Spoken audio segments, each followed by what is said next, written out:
Hi, this is Lloyd from Canoe Canada East.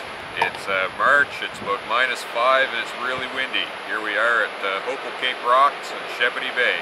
We're going to try some winter canoeing. So I've been here for about 15 minutes and as you can see the tide's come up considerably. We got some 2 and 3 foot waves out there. Some of them are breaking over here. It's pretty rough out there. Hard to say if we're going to get out or not.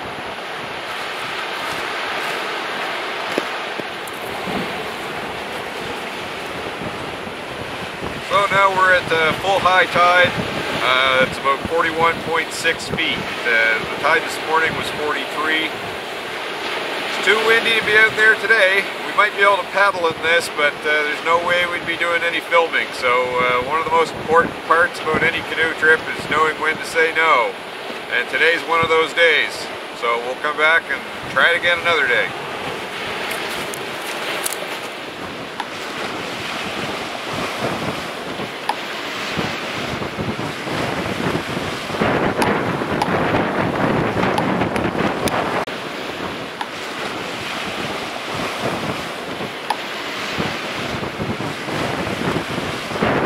Alright, so here we are again, 26 hours later. As you can see, it's a lot more calm. The wind's only about 13 kilometers an hour today, and it's kind of blowing towards me as opposed to the way it was yesterday, where it was an onshore wind and we had some pretty big waves. So let's go throw the canoe in, try this again.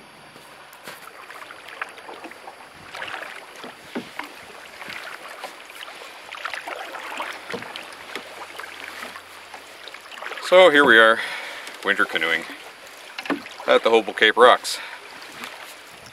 As much as I hate the ocean, it's really the only opportunity that we have to go canoeing in the winter around here because of the tidal range of about 50 feet in some spots. The ice doesn't stay around very long, and as a result we have an ice-free bay.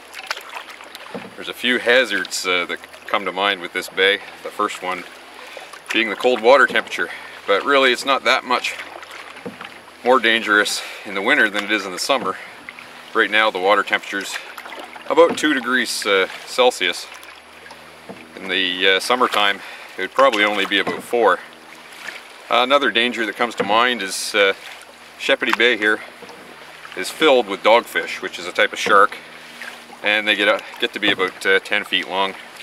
I've heard stories of them grabbing fishermen's hands, so I'm going to try to keep my hands securely on the paddle and inside the boat at all times. I don't care if they're wives' tales or not, I'm just not going to risk it. So here at the Hopewell Rocks we have some rather interesting geological features. They call these flower pot rocks because of their strange shapes and the fact that there's trees eking out some kind of existence on the top of them. They're created by water rushing off of the cliff during the spring and after the last ice age. That was one of the forces of erosion that's acting on them. It carves trenches in between them, gives them their distinctive shape. The other force of erosion that's acting on them, which sculpts out the bottom, is wave action. And again, you can imagine there's plenty of that when you consider the tidal range.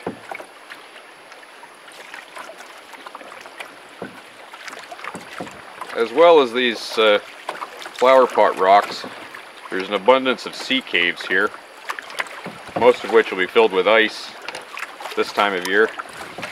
But this is a provincial park, it's kind of a tourist attraction, and when the tide goes out, people come here to walk along the ocean's floor and explore these little caves and these flower pot rocks.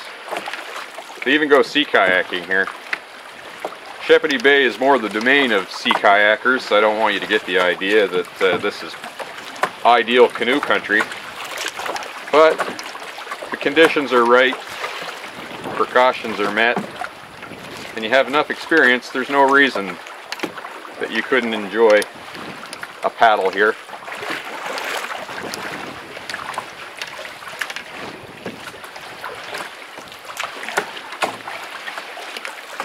Well, let's see if we can get through this cave without getting scratched up too bad. The waves are tossing me around a little bit.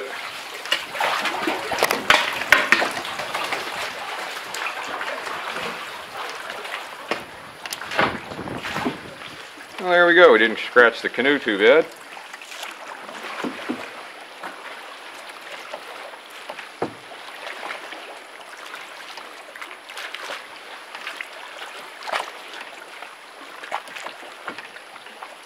So ahead of us there is one of the staircases they used to get tourists down here. In the winter time, they remove the bottom flights of stairs to keep people like myself out. That works well.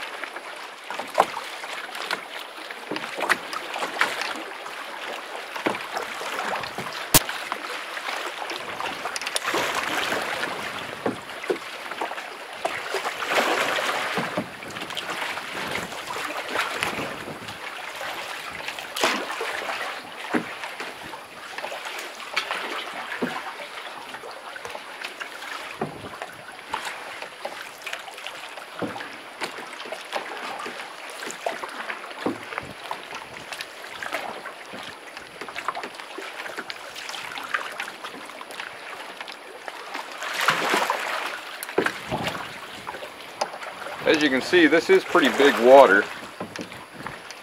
One of the reasons why we're sticking close to shore. Of course, the scenery's better close to shore than it would be out there. Seagulls and ice floes is about it.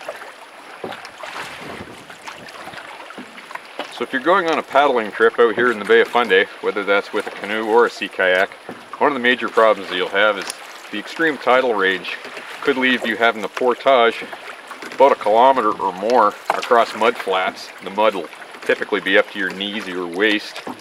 So you've got a very, very narrow window of opportunity in which to paddle. You have to know where you're getting to shore and when. The native Canadians that used to do this are the experts at it. Unfortunately, we modern Canadians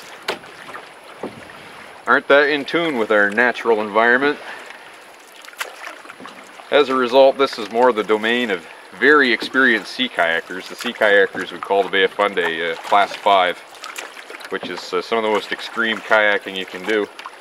Where we're at right now is very sheltered. In fact, on calm days like this in the summer, they'll actually take inexperienced kayakers out to explore these rocks, much the same as we're doing right now. But the further down the bay you go, the more remote it is, less people. You have to really know what you're doing if you're planning a trip here.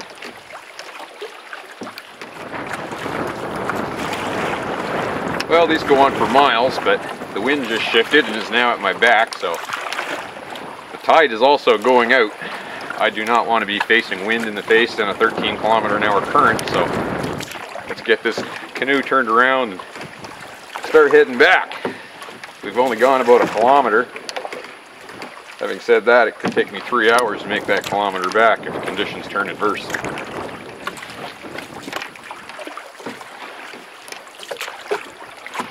Another one of the things about solo canoeing in conditions like this, you have to know your limits.